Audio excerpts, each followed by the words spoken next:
obviously, I am in favor of the destruction and the eradication of statues in this country commemorating the Confederacy that are glorifying the KKK.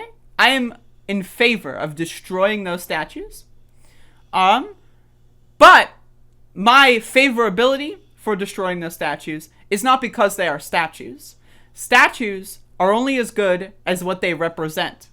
And so there's a lot of right-wingers out there that think, oh, you're destroying our statues of KKK Grand Wizards?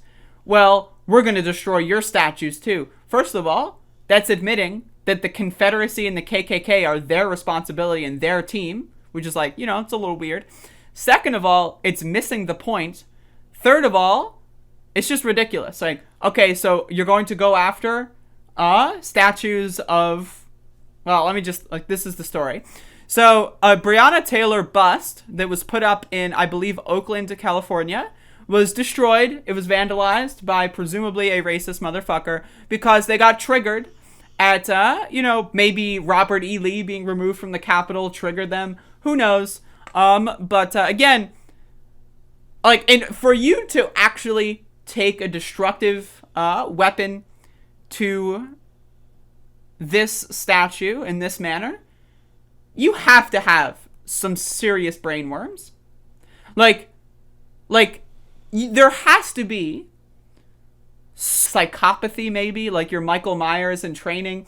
There has to be some significant psychological issue in your brain, and we need to figure that out. We need to study you.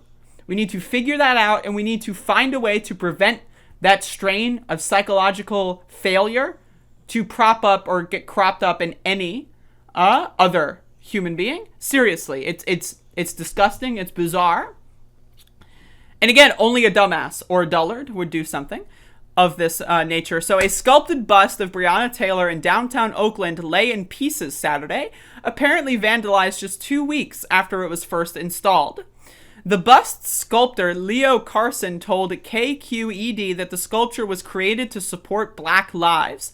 This vandalism is an act of racist aggression, and it shows why sculptures and art matters. He said, I made this sculpture to support the Black Lives Matter movement, and while I'm overcome with rage and sadness at their cowardly act, their vandalism will make her even more potent. It is not immediately clear who or how or why the bust was broken.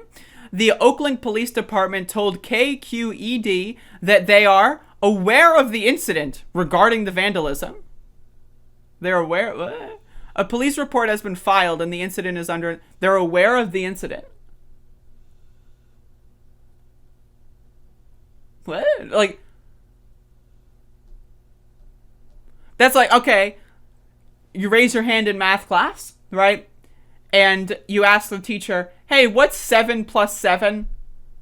And the teacher responds with, well, I'm aware that 7 and 7 equate to a number that is the sum of those two numbers. I am aware that 7 and 7 are two numbers that you could add to create another number. I'm aware. That's a phenomenon that I've experienced. A basic addition equation. I'm aware of that.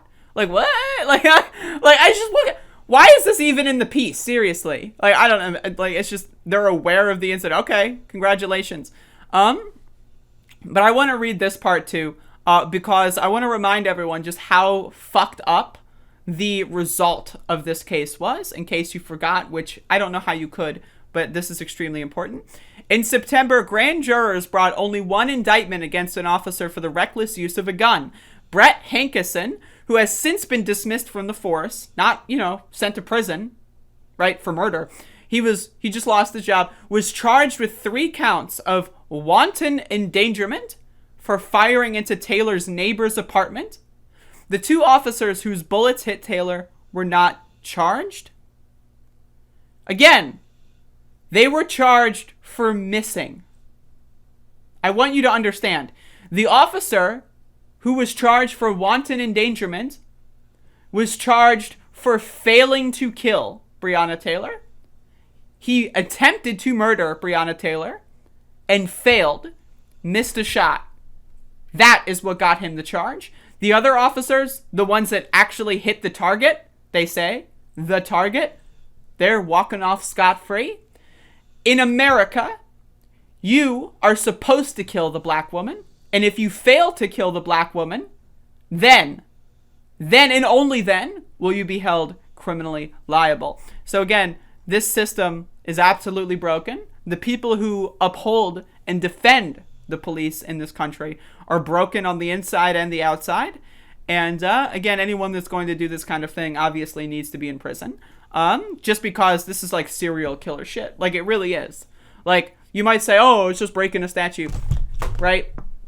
Breaking a statue, this particular statue, in this climate, during this context, that's something I can only imagine someone like Michael Myers doing. Like, again, you need to have some sort of psychological issue in order for you to even contemplate such an action, let alone actually go through with it.